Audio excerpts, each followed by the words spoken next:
My father and my brother are making my life hell because they think that I am a bastard, so we did a DNA and they were devastated to learn that I am the real son. My dad and I never had a close relationship growing up, him always preferring my older brother, Junior. Junior always had preferential treatment compared to the two of us. Always the golden child, and always could do no wrong. I was always the scapegoat, always mistreated, always forgotten between the two. My dad was especially harsh since he wasn't what I considered an ideal son. Our grandfather started and ran a very successful business in the area, and before he died, left it and a substantial amount of money in a trust to be inherited by all legitimate grandchildren. Our dad has a job in the business, but no real power or authority in it, just job security at the company. Well, last weekend, my dad was digging through some old boxes and found my mom's old diaries, and it turns out she had an affair over 20 years ago that ended just under 10 years ago when the affair partner died in a car crash. After much arguing and turmoil, my parents agreed to stay together, but only if me and Junior. I took DNA tests, and depending on the results, they kicked the bastard out. Since the agreement, we've been to the labs. My dad's gone to a lawyer to draft papers, whatever that means, and my brother's harassment's been worse than ever. Entering my room with a "Hey there, bastard." I've asked my mom to stand up for me, but she's refused and just says I need to be strong, and that's it. We should be getting the test results back in tomorrow, and my best friend's dad has agreed to take me in. I can't take it. What should I do? 3 years later, they argued for days precisely because the trust that owns the business will be going to only biological grandchildren. My grandfather hated my mom and suspected her of fooling around. My parents agreed to reconcile if Junior and I took DNA tests. Both Junior and my dad were sure I would not biologically be related and they would get to kick the bastard out. Well, 3 years ago we went to the lab, went to a lawyer's office, and the test came in. I was my father's son, but Junior was not. What's more is that the house we live in was also to go to only biological grandchildren, and my birthday was coming up. My father was subdued on the drive home, but Junior was still mouthy. My father, to his credit, tried to mend fences that night. He looked awful. He cried. He begged for forgiveness. He asked what he could do to start making things up. I said, kick the bastard out. My parents begged, pleaded for me to try anything, but that set up family counseling get us fixed. I wouldn't budge. I pointed out they were fully ready to kick me out that night if I wasn't my father's son. My father kicked Junior out that night, but he was doing it full of tears. My relationship with my parents did not get better. My father acts like a broken man and my mother is just silent. Honestly, they should have divorced long ago, but they don't argue anymore. I started working at the family business, going to college on the side. My parents are outright timid around me now. My father would try to spend time with me, but I brush him off lately. They would both ask if I was willing to have the three of us contact Junior and have all of us mend fences. I keep refusing and ask if it was me, would you even be asking?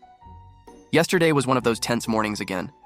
I came downstairs to grab some coffee, and the air was just heavy. My mom was in the kitchen stirring her coffee, but wouldn't even look at me. My dad was sitting at the table, staring off into space with that broken, hollow look he's had ever since he kicked Junior out. He tried to make small talk, super awkward, asking if I wanted to play a game of pool later, like that was somehow going to erase 2 decades of treating me like trash. I just raised an eyebrow, grabbed my coffee, and went back upstairs without saying a word. The second I closed my bedroom door, my phone buzzed. It was Junior. The bastard sent me this massive text, basically calling me a traitor, telling me I ruined his life, that I was a mistake, that I only exist because mom couldn't keep her legs closed, and that he always knew I was a problem. I stared at the screen for a solid 5 minutes. Then I typed back, "Cry more," and blocked him. I swear, not worth the energy. I just laid back on my bed, staring at the ceiling, thinking how insane this whole thing still feels. Like, for years, I was the rejected one, the outsider, the kid everyone was convinced didn't belong. Now I'm the legitimate heir, and they're walking on eggshells around me. There's a bitter satisfaction in watching my dad, this man who used to look at me with nothing but disgust, try to awkwardly spark conversation like we're old pals. A couple of hours later, there's a knock on my door. I didn't even answer before he opened it anyway. My dad stood there, holding an envelope. He handed it to me without saying anything, just kind of looking down at his shoes. I opened it. It was a letter from the trust's lawyer, confirming that starting next month, I'd be getting partial access to dividends from the company. My dad mumbled something about how this was what Grandpa would have wanted, that it was my right and he wanted to make things right. I laughed. Not a happy laugh, a bitter, sarcastic one. Make things right, huh? That's rich coming from you. He tried to say something about being sorry, about not knowing how things got this bad, how he just wanted to fix everything. I stood up and cut him off. You're only sorry because you found out the kid you hated is actually yours. His face went completely pale, like I'd punched him in the gut. I kept going. If that test had said I wasn't your son, I'd be out on the street right now. No hesitation. Don't sit here pretending you care now. Miss me with that bullshit. He opened his mouth to say something, but I didn't let him. I pointed at the door. "Get out! I don't have the patience for you today." He shuffled out like a scolded puppy, head down, looking completely defeated. As soon as the door shut, I sat back on my bed, staring at that lawyer letter. Part of me wanted to tear it up, burn it, walk away from all of this, forget these people ever existed. But another part? Oh, that part wanted to lean into it, take the business, run it, succeed, and shove it in their faces every single day that the bastard won. Around mid-afternoon, there was another knock. This time, it was Mom. She didn't wait for me to say anything either, just walked right in. She looked, I don't even know how to describe it, empty, numb, like a shell of herself. She sat on the edge of my bed, staring at me in silence for what felt like forever. Then finally she whispered, "I know I let you down. I know I failed you as a mother. I don't know how to fix this." I stared right at her and asked, plain and cold, "If I wasn't Dad's kid, you would have let him throw me out, wouldn't you?" She dropped her head, said nothing. And that silence? Man, that silence said way more than any words could. It hit me like a punch straight to the chest. She didn't have to answer. I already knew. I shook my head, trying to process just how deep this betrayal really went. You could have stood up for me. You could have said something, done anything, but you didn't. You never did. You just watched. Her eyes started filling with tears, but it wasn't even the dramatic, ugly crying. It was this soft, hopeless crying, like she was crying because there was nothing left inside her. And I just said, "You know what's crazy? I'm still here. I could have left. I could have walked away, but I'm still here. And now, you're both just gonna have to deal with that." She just sat there crying quietly, not saying a word. Honestly, it was pathetic. This woman who used to act like the queen of the house, always turning a blind eye when Dad and Junior treated me like crap, now sitting there like a ghost of herself. I stood up, walked over to my desk, and started going through some paperwork from the company, pretending she wasn't even there. If she wanted sympathy, she was knocking on the wrong door. After a few minutes of that awkward silence, she finally stood up. I just want you to know, I'm sorry," she mumbled, voice cracking. I didn't even look at her. Just said, "Cool," without lifting my eyes from the papers. I heard her sniffle, then the sound of the door quietly closing behind her. The second she was gone, I dropped the pen and just sat there, elbows on the desk, hands rubbing my face. It was exhausting, man, absolutely draining. I checked my phone again, more missed calls from Dad, a voicemail from him saying something about wanting to have dinner together, as if we were some happy family now. I deleted it without even listening to the whole thing. Like hell I was gonna sit around a table and play pretend with them. Around 5, I finally decided to head over to the office. Part of me just needed to get out of the house. The company had always felt like this separate world, one where they couldn't touch me the same way they did at home. Even though Dad technically worked there, he didn't have any real power. It was run by the board that Grandpa set up before he passed. And with the DNA results officially proving I was a biological heir, my position there was secured now. Walking into the office felt different this time. People greeted me differently. Like, they knew. Word had gotten around.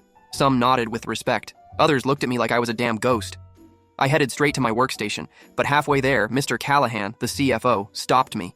"Hey, can we have a quick chat in my office?" he asked, all formal but polite. I followed him in, closed the door behind me. He offered me a seat, then sat down across from me. "Listen," he started, clearing his throat. "I just wanted to say, I'm glad the truth came out. Your grandfather always suspected something was off, but he always hoped... Well, anyway, you belong here. You've always worked hard. Just know, the board fully supports you. I wasn't expecting that. Honestly, for years I felt like an outsider everywhere, including here sometimes." I nodded. "Thanks. That actually means more than you probably realize." He gave me this genuine smile and added, "If you ever want to discuss taking on more responsibility, the door's open. The company's future's gonna need strong leadership." Hearing that flipped a switch in me. All those years of feeling worthless, of being treated like I didn't belong, maybe this was my chance to flip the whole damn script. Maybe I didn't need them to like me. Maybe I just needed to win, quietly, efficiently, and without mercy. After the chat, I went back to my workstation but couldn't focus. My mind was racing. Part of me was fired up, ready to step up and take everything they tried to deny me. But the other part? It was still pissed, still angry, still stuck on everything they did, everything they said, every time they called me a bastard, every time I heard, "You're not one of us." Around 7, my phone buzzed again. Another text from Dad. This time it just said, "Dinner's ready. We'd like you to come down, please." No yelling, no guilt tripping, just that. I stared at it for a good 5 minutes, thumbs hovering over the keyboard. I didn't even know what the right move was anymore. Part of me wanted to go down there just to watch them squirm. After staring at that text for way too long, I finally stood up, sighed, and decided, screw it, I'll go downstairs. Not because I wanted some family bonding moment or anything stupid like that, but because I wanted to see them uncomfortable. I wanted to see their faces when they had to sit across from me, knowing everything they'd done. I walked into the dining room, and it was dead silent. My mom was setting the table like she was trying way too hard to act normal. My dad was already sitting down, staring at his plate like it was the most interesting thing in the world. Neither of them looked at me when I pulled out a chair and sat down. For a solid minute, no one said a word. Just the sound of silverware being placed, plates clinking, and that awkward tension so thick you could slice it with a knife. Finally, my dad cleared his throat and said, "Thanks for coming down. We appreciate it." I didn't even bother responding. Just leaned back in my chair and crossed my arms. So, what's this supposed to be? Some big happy family dinner? We gonna pretend everything's fine now? My tone was sharp. I wasn't sugarcoating anything for them. My mom sighed and sat down, looking like she was bracing for impact. We thought maybe we could talk. Maybe start trying to fix things. She wouldn't even look me in the eyes when she said it. Coward. Fix things? I laughed, bitter. You mean after spending my whole life treating me like trash? After assuming I was the bastard while your golden boy was the real fraud? Now you want to fix things? Funny how that works. My dad flinched like I'd slapped him. Look, I know we were wrong. I know we failed you. I don't even know where to start. But I swear, I'm willing to do whatever it takes. I just want my son back. His voice cracked. He sounded broken. Pathetic, really. I shook my head, leaned forward, and said, "You don't get to say that. You don't get to pretend like you lost something precious. You threw me away a long time ago. You only want me back now because you realized I'm the one who actually belongs." My mom finally looked up, tears welling up in her eyes. "Please, we know we messed up. We're not asking you to forgive us today, but can we at least try? Just try to rebuild something? Anything?" I sat there for a moment staring at both of them, and for the first time, I realized something. They were terrified of me. Not in a physical way, but in a powerless way. For the first time in my life, I had all the power in this house, and damn, it felt good. I leaned back in my chair, letting the silence hang for a bit longer, just watching them squirm. Honestly, part of me wanted to drag this out just to make them as uncomfortable as humanly possible. You two spent years making me feel like an outsider. Now you want to sit here and play family. Why? What's really in it for you? My dad swallowed hard. It's not like that. It's not. We know we were wrong. We know it's going to take time. But we want to fix this because you're our son. You always were. We just didn't see it. And now we do. I stared at him, dead in the eye. No, you saw it. You just didn't want to. It was easier to believe I wasn't yours. It was easier to make me the scapegoat to pretend I didn't belong than to actually deal with the fact that you were a shit father. My voice was calm, but it cut deeper than if I'd been screaming. My mom wiped her face with her sleeve, her hands trembling. I should have stood up for you. I was weak. I let it happen. I was scared and I was selfish, and there's not a day that goes by that I don't regret it. Yeah, I said, folding my arms. You regret it now. Convenient. Real convenient. I looked between the two of them, and for the first time, they both looked small. Like two people who finally had to face the consequences of their own choices. My dad sighed, looking absolutely exhausted. I know words don't fix anything. I know that. But if there's anything we can do to start making this right, just tell us. We'll do it. I tapped my fingers on the table for a second, thinking. Then I said, "You want to start making it right? Fine. From now on, this house, it's mine. I don't care whose name is on the papers. You live here because I let you. Same goes for the company. You show up there because I say you can, not the other way around." My dad blinked, stunned. My mom gasped like she couldn't believe I'd actually said that, but I wasn't done. If you want to stay here, if you want to keep pretending we're family, then you're going to follow my rules. Otherwise, You can pack your shit and figure it out somewhere else. Same with the job. One slip, one bit of disrespect, and you're done. You both are. The silence was deafening. Neither of them said a word for a solid minute. My dad finally nodded, slowly, like it physically hurt him to do it. Okay, he said quietly. Okay, if that's what it takes. My mom didn't say anything. Just sat there, staring down at her plate, looking like someone who just realized she'd lost a war she didn't even know she was fighting. I pushed my chair back, stood up, and looked at both of them. Good. Then we understand each other. I didn't wait for them to respond. I grabbed my plate, served myself some food, and sat back down like I owned the place. Which, let's be honest, I basically did now. They just sat there, stunned, like they didn't even know what to do next. The rest of that dinner was dead silent. Nobody said a word. Just forks scraping against plates and the occasional awkward cough. Honestly, it was probably the most peaceful dinner I'd ever had in that house, because for once I wasn't the one walking on eggshells. They were. When I finished eating, I stood up, rinsed my plate, and before heading upstairs, I turned and said, "Oh, and one more thing. From now on, Junior doesn't set foot on this property. If either of you try to sneak him in or help him behind my back, we're done. I'll have the locks changed and you'll both be out. No discussion." My dad's face turned completely pale. He nodded slowly, looking like he wanted to protest but knew better. My mom just closed her eyes, let out this shaky breath, and whispered, "Okay." No fight left in either of them. I went back to my room, shut the door, and sat on my bed. For the first time in years, no, maybe for the first time ever, I felt something close to peace. Not because things were fixed, they weren't. Not even close. But because for once, I wasn't powerless. For once, I wasn't the one getting tossed aside. I sat there scrolling through my phone, thinking about everything. Part of me still felt angry, like this heavy ball of resentment sitting in my chest that wouldn't go away. But another part of me, that part felt like maybe, just maybe, I could finally start living my life the way I wanted. Around 10, I got a text from Mr. Callahan again. "Board wants to meet with you next week. Want to discuss next steps for the business."